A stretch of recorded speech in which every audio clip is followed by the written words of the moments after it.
One, two, three.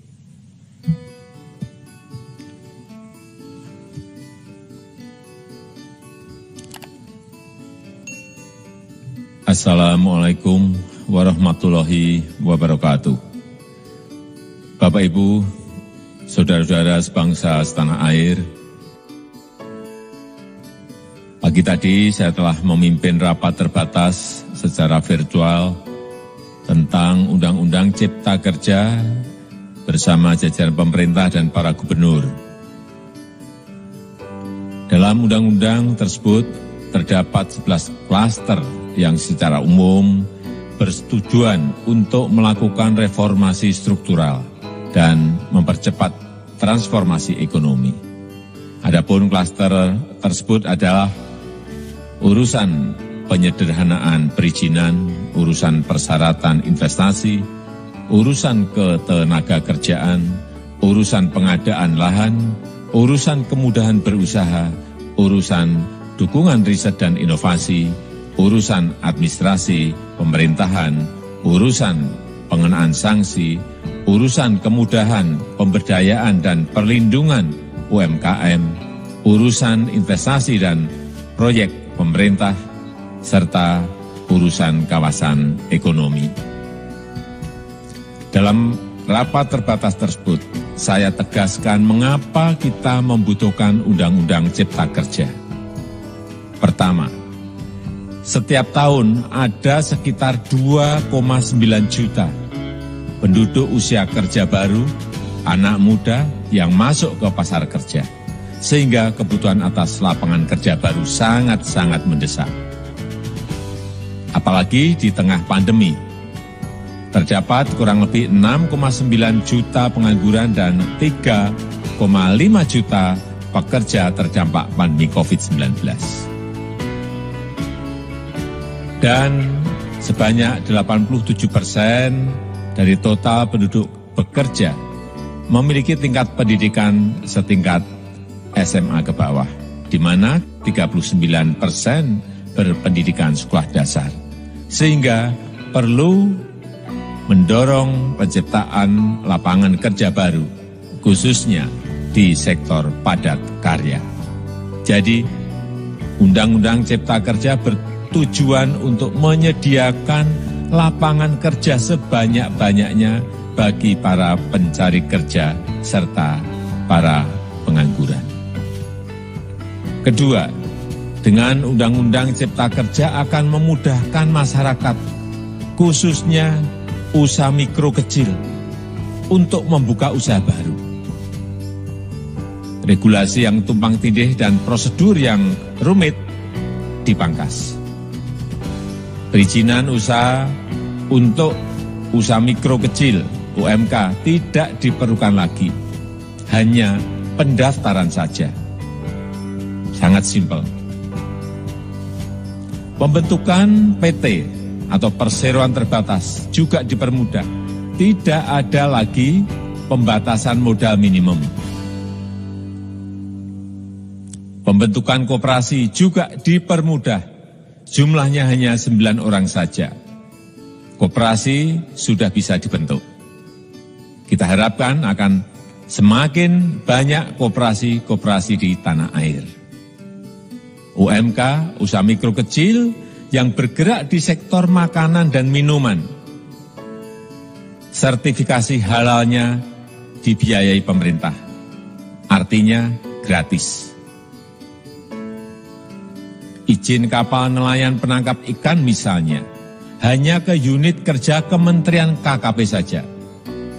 Kalau sebelumnya harus mengajukan ke Kementerian KKP, Kementerian Perhubungan dan instansi-instansi yang lain. Sekarang ini cukup dari unit di Kementerian KKP saja. Ketiga, Undang-Undang Cipta Kerja ini akan mendukung upaya pencegahan dan pemberantasan korupsi. Ini jelas karena dengan menyederhanakan, dengan memotong, dengan mengintegrasikan ke dalam sistem perizinan secara elektronik, maka pungutan liar, pungli dapat dihilangkan. Namun, Saya melihat adanya unjuk rasa penolakan Undang-Undang Cipta Kerja yang pada dasarnya dilatar belakangi oleh disinformasi mengenai substansi dari undang-undang ini dan hoax di media sosial. Saya ambil contoh, ada informasi yang menyebut tentang penghapusan UMP, upah minimum provinsi, UMK, upah minimum kota kabupaten, UMSP, upah minimum sektoral provinsi. Hal ini tidak benar. Karena faktanya, upah minimum regional, UMR, tetap ada. Ada juga yang menyebutkan bahwa upah minimum dihitung per jam. Ini juga tidak benar. Tidak ada perubahan dengan sistem yang sekarang. Upah bisa dihitung berdasarkan waktu dan berdasarkan hasil. Kemudian adanya kabar yang menyebutkan bahwa semua cuti sakit, cuti kawinan, cuti khitanan, cuti baptis, cuti kematian, cuti melahirkan, dihapuskan. Dan tidak ada kompensasinya. Saya tegaskan juga ini tidak benar. Hak cuti tetap ada dan dijamin. Kemudian apakah perusahaan bisa mem-PHK kapanpun secara sepihak? Ini juga tidak benar. Yang benar, perusahaan tidak bisa mem-PHK secara sepihak. Kemudian juga pertanyaan mengenai benarkah jaminan sosial dan kesejahteraan lainnya hilang. Yang benar, jaminan sosial tetap ada. Yang juga sering diberitakan tidak benar adalah mengenai dihapusnya AMDAL, analisis mengenai tabungan. Itu juga tidak benar. AMDAL tetap ada. Bagi industri besar harus studi AMDAL yang ketat. Tetapi bagi UMKM lebih ditekankan pada pendampingan dan pengawasan. Ada juga berita mengenai Undang-Undang Cipta Kerja ini mendorong komersialisasi pendidikan. Ini juga tidak benar. Karena yang diatur hanyalah pendidikan formal di kawasan ekonomi khusus, di KEK. Sedangkan perizinan pendidikan tidak diatur di dalam Undang-Undang Cipta Kerja ini. Apalagi perizinan untuk pendidikan di pondok pesantren.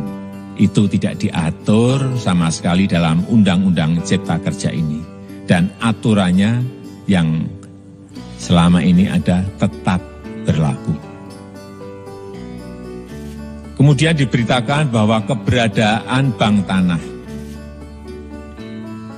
Bank tanah ini diperlukan untuk menjamin kepentingan umum, kepentingan sosial, kepentingan pembangunan nasional, pemerataan ekonomi dan konsolidasi lahan serta reforma agraria. Ini sangat penting untuk menjamin akses masyarakat terhadap kepemilikan tanah, kepemilikan lahan. Dan kita selama ini tidak memiliki bank tanah. Saya tegaskan juga bahwa Undang-Undang Cipta Kerja ini tidak melakukan resentralisasi kewenangan dari pemerintah daerah ke pemerintah pusat. Tidak ada. Perizinan berusaha dan pengawasannya tetap dilakukan oleh pemerintah daerah sesuai dengan NSPK. Norma, standar, prosedur, dan kriteria yang ditetapkan pemerintah pusat. Ini agar dapat tercipta standar pelayanan yang baik di seluruh daerah. Dan penetapan NSPK ini dapat nanti akan diatur di dalam PP atau peraturan pemerintah.